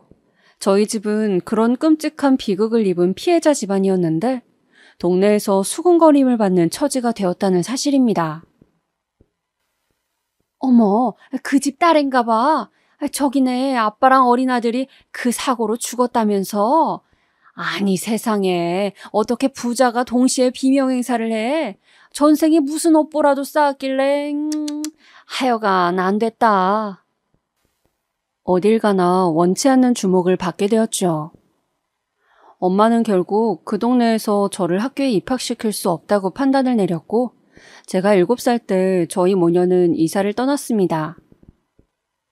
없는 형편에서 이사까지 하는 바람에 더욱 허리띠를 졸라매야만 했었죠. 엄마는 혼자서 저를 키우시느라 고생을 참 많이 하셨습니다. 공장에 다니면서 어린 딸을 금이야 오기야 뒷바라지 해주었죠. 저는 그런 엄마의 손길을 받아서 조금도 부족함 없이 생활을 할 수 있었습니다. 갑자기 저의 곁을 떠나버린 아빠와 남동생의 부재로 우울할 때도 있었으나 점차 엄마와의 생활에 더욱 익숙해지면서 우울함이 떨쳐졌어요. 무엇보다 제가 어린 나이였으니까 새로운 경험들을 만들어갈수록 과거의 시점은 빠르게 흐려졌었던 것입니다. 그리고 또 한 번의 비극이 찾아왔습니다. 제가 왈가닥 소녀였던 13살, 내년이면 중학생이 된다고 설레고 있었던 그 무렵에 엄마가 저의 곁을 떠났습니다. 아직 어리디 어린 남겨질 딸에게 아무런 설명도 없이 그렇게 스스로 당신의 인생에 마침표를 찍었습니다. 당시에 저희 모녀는 거대한 빌라촌에 살았어요. 구역 전체가 오래된 빌라로 가득 차 있는 그곳의 어떤 작은 평수의 집이었죠. 그 집을 나와서 조금만 걷다 보면 높게 솟아있는 아파트 단지가 보였습니다. 저는 엄마에게 몇 번 이런 질문을 한 적이 있었어요. 엄마, 우리도 저런 집에서 살 수 있어? 그런 이야기는 왜 묻고 그래? 아니, 학교에서 이번에 짝꿍 바꿨다고 했잖아. 나랑 새로 짝꿍된 애가 저 아파트 산다고 하더라고. 그래서 그냥 물어봤어. 아, 내가 그 짝꿍 집에 다음에 한번 놀러 가보기로 했는데 맨날 겉으로 생긴 것만 봤던 집인데 드디어 안에 어떻게 생겼는지 알 수 있겠다. 그치? 내가 보고 와서 엄마한테 알려줄게. 이런 대화를 나누었던 그 아파트의 옥상에서 바라봤던 풍경이 엄마가 당신의 인생에서 마지막 순간에 두 눈 안으로 담아낸 풍경이 되었던 것입니다. 동네는 쑥대밭이 되었습니다. 소문이란 삽시간에 번져나갔죠. 저는 극심한 충격 속에 빠졌고 도대체 엄마가 왜 그런 선택을 내렸는가를 고민하면서 깊은 죄책감에 시달리기도 하였습니다. 어렸던 제가 엄마의 상황이나 심정을 깊이 헤아릴 수 있을 리는 없었기에 유의미한 추론을 해내지는 못했습니다.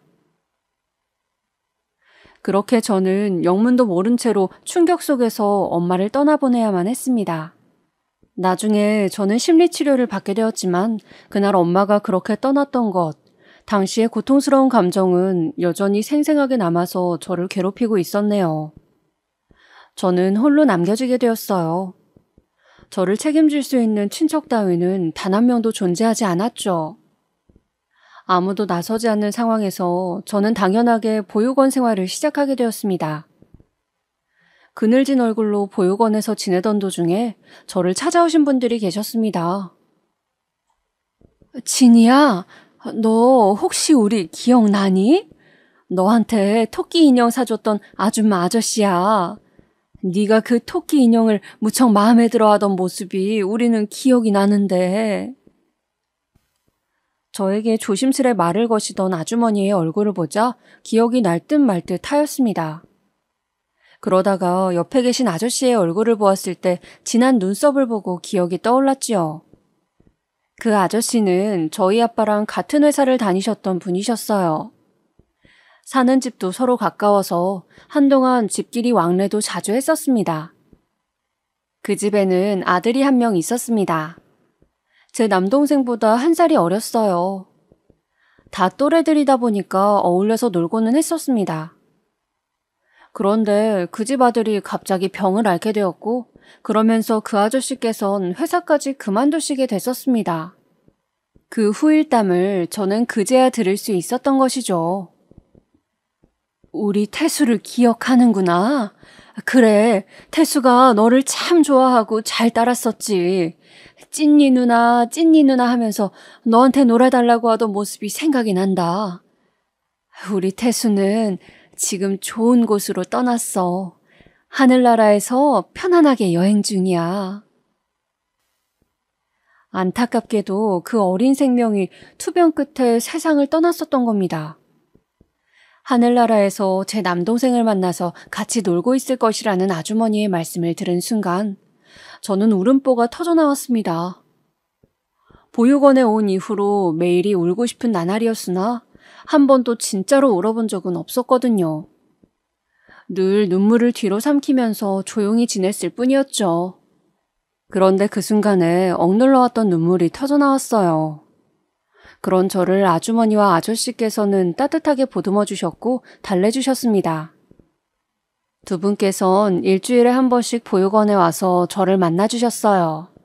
선물도 주셨고 무엇보다 저의 이런저런 이야기를 다 들어주셨죠. 그런 추억을 쌓아가다가 저는 두 분의 가정으로 들어가게 되었습니다. 저를 입양해 주신 것이었죠. 두 분께서 헌신적으로 저를 보듬어 주셨기에 저는 내면의 우울과 싸워낼 수 있었고 멀쩡하게 중학교 생활을 할 수 있었습니다. 그 두 분이 바로 저의 부모님이시죠. 보편적인 입양보다 제가 훨씬 더 나이가 많은 편이었기에 조심스러운 측면도 분명히 있었습니다. 더군다나 저는 커다란 비극을 겪은 상태였고 사춘기의 나이에 접어드는 때였으니까요. 그럼에도 이 모든 것에도 불구하고 저희는 진짜 가족으로 나아갔습니다. 제가 도리에 어긋난 짓을 자행할 때면 두 분께서는 저를 따끔하게 혼을 내주셨고 제가 위로와 공감이 필요할 때면 아낌없는 사랑을 베풀어 주셨습니다. 부모님께서는 함께 식당을 운영하셨는데요. 제가 고등학교 때는 공부를 한답시고 잘 도와드리지 못했지만 대학생이 된 이후로는 열심히 장사를 도와드렸어요. 그리고 바로 이 부모님의 식당에서 만나게 된 인연이 남편이었던 것입니다. 남편은 어느 순간부터 식당에 자주 얼굴을 비치기 시작한 단골 손님이었죠. 저를 보기 위해서 식당에 출석 도장을 찍어놓으라고 어느 날 저에게 그런 말로 고백을 하였습니다. 혹시 지금 따로 만나고 계신 분이 없다면 저랑 만나보지 않으시겠어요? 그러니까 저에게 먼저 다가와서 고백을 했던 사람이 남편이었다는 거죠. 그쪽에서 먼저 시작하자고 한 관계였습니다. 저는 처음에는 갑작스럽기도 하고 부담스럽기도 해서 남편을 거절했었어요. 그런데 하루는 밖에서 따로 만나 차를 한잔하게 됐는데 그날의 분위기가 괜찮았습니다. 그 후로 고민하다가 마음을 받아들여 주었고 그렇게 정식으로 사귀게 됐었던 것이죠. 결혼 얘기도 남편 쪽에서 먼저 꺼낸 것이었어요. 부모님께서는 의외로 반대를 하셨습니다. 딱 보니까 술을 좋아하는 것 같아서 이 점이 탐탁지 않다고 하시는 것이었죠. 그렇다고 집안이 여유로운 것도 아니고 직업이 대단히 좋은 것도 아닌데 무슨 큰 장점이랄 게 있냐면서 결혼 상대로는 잘 모르겠다고 하셨습니다. 하지만 남편이 저희 부모님께 그 후로 굉장히 싹싹하게 굴었어요. 자주 식당에 찾아왔고 저랑 결혼하게 해달라고 애걸복걸을 하였습니다. 그래서 부모님께서도 결국은 허락을 해주시게 되었던 것이죠. 그런 과정으로 사귀고 결혼을 했던 것인데 설마 결혼한 지 1년도 채 되지 않아서 저에게 바람이라는 걸 선사해 줄 것이라고는 상상도 못하였습니다. 워낙 남편 쪽에서 구애를 해서 만난 인연이었으니까요. 늘 언제까지고 저만 봐줄 거라고 믿었었나 봐요. 제가 순진하고 멍청하였어요. 따지고 보면 결혼하기 직전에 다른 여자를 소개받으려고 했던 놈이었는데요. 우매했던 저는 만삭의 상태에서 큰 상처를 받았고 그래도 눈을 감는다는 선택지를 내림으로써 아들을 낳고 살았습니다. 한번 무너졌던 신뢰란 완전히 회복되기 어렵더군요. 더군다나 저는 가정적으로 큰 아픔이 있었던 사람이라 남들보다 정서적으로 단단하지 못했던 것 같아요. 저희 아들이 5살 때였습니다. 남편과 생각지도 못한 부분에서 균열이 일어났어요. 주말에 거실에서 저는 빨래를 개고 있었고 남편은 소파에서 TV를 보고 있던 와중이었습니다.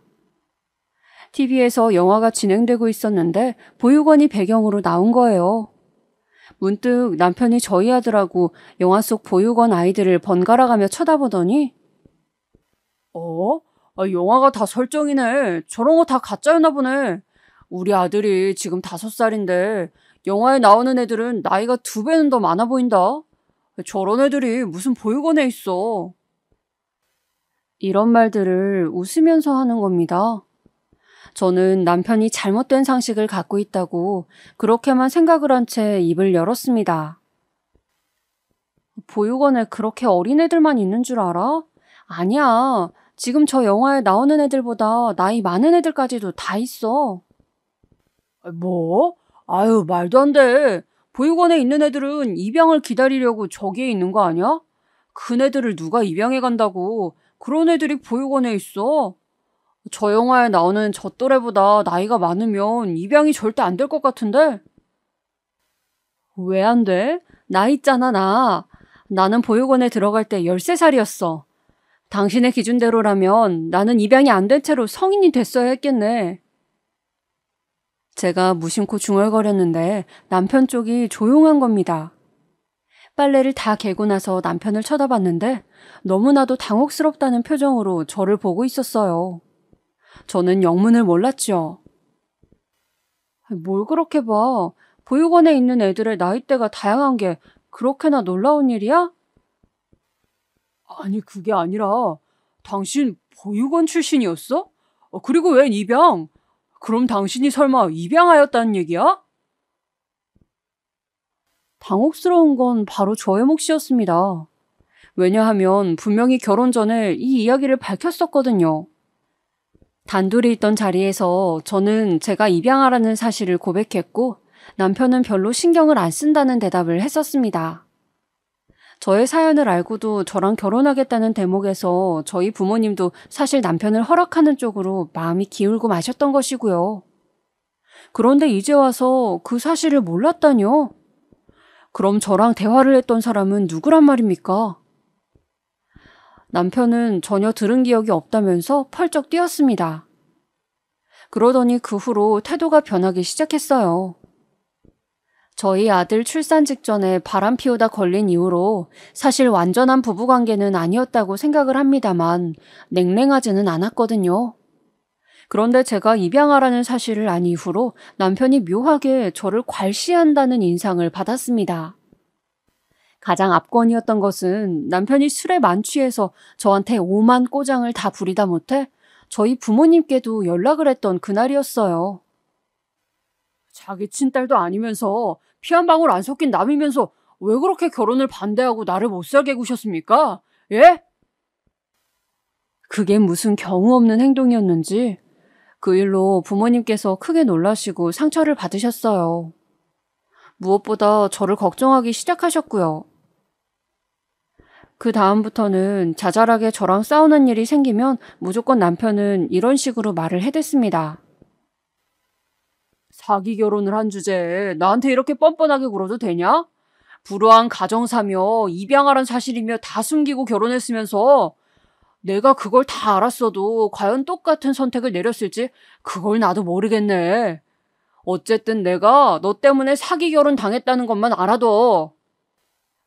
저보고 사기를 쳤다면서 자기가 사기 결혼을 당한 거래요. 먼저 접근한 것도 결혼을 강행한 것도 제가 저의 과거 이야기를 털어놓았을 때 자기가 그냥 저랑 결혼하는 것에 급급해서 얘기를 자세히 안 들어놓고서는 이제 와서 저의 탓만 해댔습니다. 저는 점점 그런 남편 때문에 가정에서 스트레스를 받기 시작했어요. 노이로제가 극심하게 오더라고요. 아슬아슬 외줄타기를 하는 듯한 생활이 지속되었습니다. 늘 속이 문드러져 가는 건 저뿐이었어요. 남편은 태연자약해 보였고 저만 늘 스트레스로 뻐근한 가슴을 안고 살았죠. 그러다가 저희 아들 7살 초등학교 입학하기 전이었습니다. 저는 그야말로 충격 그 이상의 사실을 알게 되었습니다. 바로 남편이 저 몰래 친자검사를 실시했다는 사실이었어요. 제가 물건을 찾을 게 있어서 온 집을 뒤질 건수가 있었는데 그때 알게 되었습니다. 남편의 옷장 맨 아래 바닥에 웬 서류 봉투가 있길래 확인해봤죠. 양말 수납장 바로 밑에 숨겨져 있었으니 도대체 이거 뭘까 하는 호기심이 든 것이었습니다. 그런데 확인해본 그 서류는 친자검사 결과지의 내용이었던 것입니다. 갑자기 머릿속으로 남편이 괜히 세간에 미운 7살이라는 말이 있는 게 아니네. 왜 저렇게 미운 행동을 애가 많이 하지? 이러면서 툴툴거렸던 모습들이 지나갔습니다. 유독 몇 달 사이에 그런 모습을 자주 목격했었죠. 그런데 그게 다 자기 아들이 아니라고 생각해서 퉁명스럽게 굴었던 것이었어? 그래서 친자검사까지 해봤던 거고 나를 못 믿어서? 내가 우리 아들 임신하고 있을 적에 바람 피웠던 장본인이 누군데 나를 의심한 거야? 이 미친놈! 먼 눈에는 뭐만 보인다고 자기한테 바람 피우는 기질이 있으니까 저도 그렇게 매도를 한 것이었겠죠. 물론 결과지는 당연히 친자 일치로 나왔습니다. 억울하다 못해서 웃음이 다 나왔습니다. 뭐부터 해야 할지 그 생각을 하면서 눈물이 다 나왔습니다. 저는 저희 아들만 생각해서 꾹 참고 살아왔는데 그 인내에 대한 보답이 이렇듯 추악한 의심이었다뇨. 아무리 그래도 부부로 엮여있는 사이인데 어떻게 배우자 몰래 이런 검사를 진행할 수가 있는지 지독한 배신감에 또다시 저는 휩싸이게 되었습니다. 더 이상 남편하고 결혼관계를 유지하기 싫었습니다. 몰래 해본 건 미안해. 나는 그냥 내 안에 작은 의심이라도 남기고 싶지 않았어. 그뿐이야. 애가 이제 초등학교에 들어갈 텐데 이 중요한 시기에 갈라서니 많이 얘기하는 거 나는 적절하지 않다고 봐. 우리의 문제로 애가 피해보는 일은 없도록 하자. 남편의 발언은 정말 비겁했습니다. 본인이 모든 빌미를 항상 제공했으면서 책임을 지고 이겨나가야 하는 건 늘 공동의 몫으로 돌렸습니다.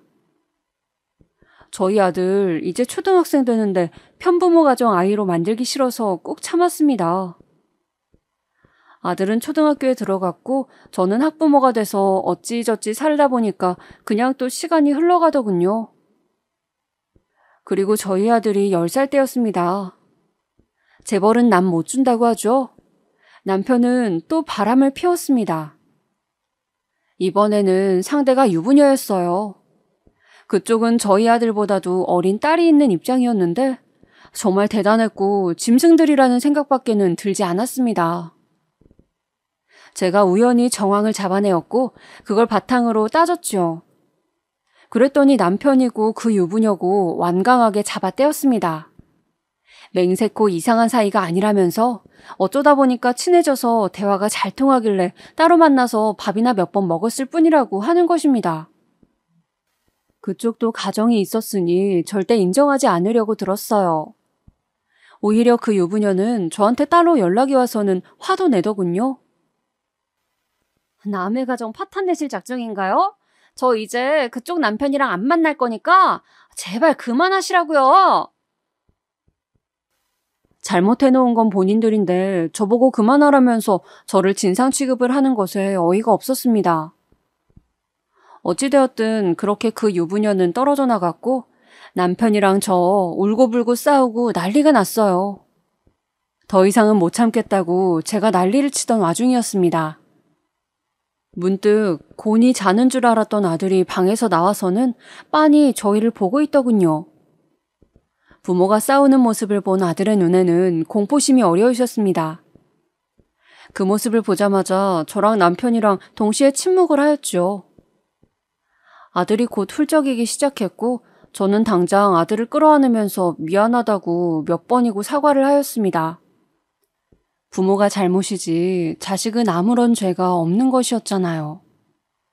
저는 아들에게 아픔을 안겨주고 싶지 않았어요. 저는 가슴 아픈 비극으로 가정의 증발을 겪어봤던 사람이었기에 더욱 그랬습니다. 2번 다시는 다른 여자와 노닥거려서 저를 오해하게 만들지 않겠다면서 남편은 큰 소리를 쳤죠. 그러고 나서 몇 달 뒤였어요. 남편이 어느 날 술을 진탕 마시고 새벽에나 집으로 돌아왔는데 입고 있던 옷에서 수상한 자국들을 발견하였습니다. 또 여자 만났구나. 이제는 정말로 끝이야. 이 인간하고 더 이상은 못 살아. 폭발한 저는 남편하고 개싸움을 시작했습니다. 원래는 남편도 저랑 이혼하겠다고 드디어 그런 말을 했었어요. 그런데 얼마 지나지 않아서 말을 또 바꿨습니다. 이혼만은 안 되겠대요. 왜? 제발 그냥 나랑 이혼하고 만나고 싶은 여자들 실컷 만나면서 그렇게 살아. 이혼할 거면 내가 내 아들 데려갈 거야. 뭐? 내 배에서 내가 낳은 자식이야. 당신이 무슨 자격으로 데려간다는 거야? 애 엄마는 나라고. 아무튼 간에 나는 내 아들 내가 키울 거고 그 조건 아니면 나는 이혼 못 해줘. 아니, 절대 안 해줘. 당신 지금 완전히 미친 거야? 내가 너 없이는 살 수 있어도 내 아들 없이는 못 살아. 황당한 와중에도 저는 이렇게 생각했었습니다. 그래도 저 사람 같지도 않은 새끼가 지 새끼는 챙길 줄 아는구나. 남편이랑은 더 못 살겠다고 저는 못을 박았고 남편은 그럼 별거 하면서 생각해보자고 하였습니다. 제가 아들하고 둘이서 그 집에서 사는 대신에 생활비 한 푼 안 바랄 거니까 남편에게 나가라고 하였고요. 남편은 알겠다고 하면서 집을 나가더니 웬 월세로 반지하를 구했다고 하였습니다. 왜 반지하를 구했냐고 하니까는 아들한테 돈 써야 하는데 아까워서 큰돈 쓰기 싫다고 아낀 돈 모아서 나중에 아들한테 쓸 거라고 말을 하는 거예요. 아휴, 저는 그래서 이때도 아빠 노릇은 할 줄 아는구나 이렇게 생각했었죠. 그리고 대망의 사건이 터지게 됩니다. 부모님을 모시고 제가 전라도에 여름 휴가를 가기로 하였어요. 부모님께서 KBS에서 무슨 다큐멘터리를 보시고 전라도 지역의 여행지에 푹 빠져 계셨거든요. 2박 3일로 일정을 잡았고 아들이 장거리 이동하면 멀미를 하긴 했어도 어쨌든 데려갈 생각이었거든요. 그런데 여름휴가 일정을 알게 된 남편이 갑자기 신이 난 목소리로 자기가 아들을 그 기간에 데리고 있겠다는 겁니다. 내가 여름휴가 똑같이 맞춰서 놀아주면 되지. 이런 반지하 집도 체험해보면 재밌다고 그럴걸? 원래 남자들끼리 공유하는 그런 게 있어. 애한테도 물어봐. 나랑 있고 싶은지. 아들한테 물어보니까 자기 아빠 있는 곳에 가보고 싶다네요. 그래서 그냥 알겠다고 그랬습니다. 하지만 이곳에는 엄청난 진실이 숨겨져 있었습니다. 사실은 남편에게 따로 상간녀가 있었던 것입니다. 저보다 무려 10살이나 어린 상간녀가 말입니다. 어린 기집애가 정신이 나갔어요. 그런데 그 상간녀가 애 딸린 유부남한테 왜 빠졌는 줄 아시나요? 와이프한테 구박받고 살면서 기 못 펴는 남편, 이렇게 생각해서 동정심을 가졌던 것입니다. 그래서 남편한테 물심양면으로 마음을 쓰면서 잘해주었고 한참 어리면서 자기가 무슨 보호자라도 되는 것처럼 굴었습니다. 그 맛에 취한 남편은 일부러 소방 맞는 남편 역할을 자처하면서 그걸 즐겼던 것이었고요. 그 상간녀가 저희 아들에게 호기심이 많았대요. 사진을 보면서 귀여워했고 자기가 혹시 제 남편의 재혼 상대가 되면 엄마 역할을 잘할 수 있을지 없을지 이런 상상의 나래를 펼쳤다고 합니다. 그러니까 남편이 혹해가지고 여름휴가 타이밍에 아들을 불러왔던 것이었죠. 저희 아들한테 그 상간녀가 오만 알랑방귀를 다 끼웠다네요. 그리고 자기소개를 거짓말로 했습니다. 안녕, 나는 너희 아빠랑 친한 누나야. 실제로는 바람난 불륜 상대였음에도 그런 사이가 아닌 척 굴었습니다. 남편도 장단을 맞추면서 아들, 이쪽은 아빠랑 친한 동생. 그런데 엄마한텐 말하지 마. 엄마는 이런 거 알면 쓸데없이 걱정할 사람이니까. 알았지? 이렇게 관계를 포장하였고 아들에게 선물을 막 사줬다네요. 그런데 그날 비가 기상청의 예보를 뛰어넘는 수준으로 쏟아져 내렸습니다. 밤중에 갑자기 쏟아진 폭우로 반지 앞방에는 물이 차오르기 시작했어요. 아주 잠깐 사이에 그렇게 되었다고 하더군요. 오죽 빨리 물이 차올랐으면 상황 판단하고 나서 바로 현관문으로 향했는데 이미 수압 때문에 문이 안 열렸다고 합니다. 창문을 뜯어낸 남편이 가장 먼저 탈출시킨 건 저희 아들이 아니라 바로 그 상간녀였습니다. 나쁘끄럽게도 그 상간녀가 그 집에 그날 같이 머무르고 있었던 거예요. 자기야, 괜찮아? 물 많이 먹진 않았어? 남편이 상간녀를 먼저 구해내고 그렇게 묻고 있을 때 저희 아들은 아직 그 차오르는 물에 공포를 느끼면서 떨고 있었습니다. 상간녀가 괜찮다는 걸 확인한 후에야 남편은 아들을 찾기 시작했고 뒤늦게 구해냈습니다. 구급차에 실려가면서 아들은 정신을 차렸고 괜찮냐고 묻는 남편과 상간녀를 보면서 아들이 작게 중얼거렸습니다. 응, 괜찮아, 아빠. 내가 이미 엄마한테 연락해놨어.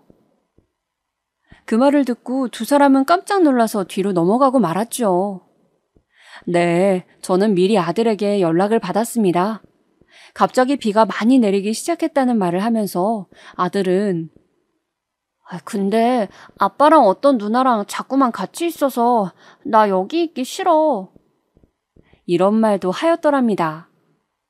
제가 그 말 듣자마자 너무 열이 받아서 부모님 먼저 주무시라고 한 뒤에 그 밤에 운전을 해서 남편의 자취방으로 향했던 것입니다.